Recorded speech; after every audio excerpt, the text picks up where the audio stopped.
Hello and welcome to this options walkthrough video for the icon glowing progress bar. So first, to access all the customization options, you'll go to the settings option in the side menu and you can see all the different options broken out into different sections. So first, under goal settings, you can change the goal type you're measuring. So there's follower, subs, tips, and cheers, and there's also a combo for tips and cheers together to measure all donations. You can set the goal you're trying to reach here. And then you have a few options for behaviors when the goal is reached. So you can either automatically increment it by the value you enter here, or you can do nothing and it will just keep counting up and the bar will display as full, or you can totally reset the goal and it'll go back to 0. You can choose different time periods to measure, so you have session, week, month, total, and you can also use the goal progress in StreamElements. So to adjust that data, if you don't have any goal set up, under session data here in the top right, you can go to goals and set your goals to 0 if you want to restart, and then it'll just keep counting up from there until you reset it again.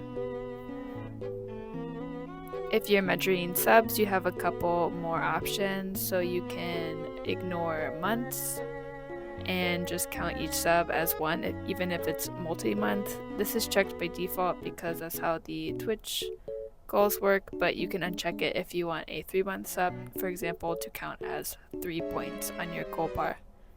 You can also switch to counting sub points. Just note that this only works for the total time period.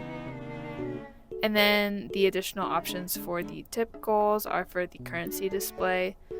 So you can choose your language to determine where the currency unit is placed.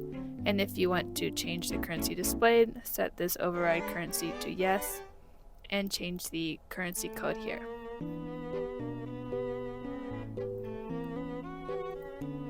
For the title and label options, you can change the title text here, increase or decrease the font size.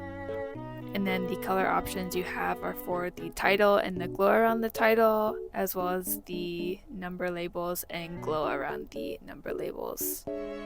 You can also choose to hide those if you don't want to see the numbers. And you can choose whether the labels are above or below the progress bar, and that would be left or right if you set the goal bar to be vertical, which we'll see later. You can also change the divider character. Under bar and icon styling options, you can change how transparent the widget is if you want to see your stream through it a little bit.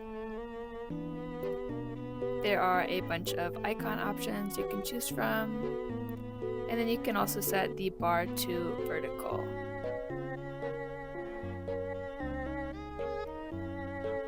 At any point, if you want to resize the widget, just drag this border box around it. That goes for both the width and the height, and the bar will automatically adjust to fill the space.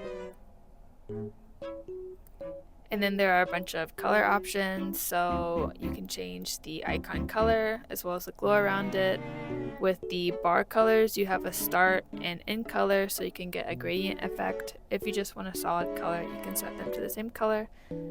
And the glow color around the bar, border, also the border color and the glow around it, and the sparkles as well.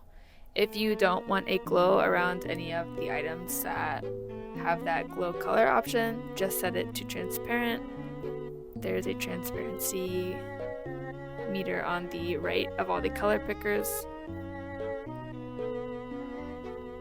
And then this last option is if you want the bar to only display when you get a new event. So when you get a new follower, it will pop up, and then after this many number of seconds, it will disappear again.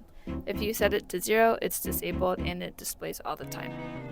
At any point, if you want to send a test event to test the goal bar, go to this emulate bell button and choose whichever event corresponds to your goal bar type. Those are all the options for this goal bar. I hope you enjoy it, and happy streaming.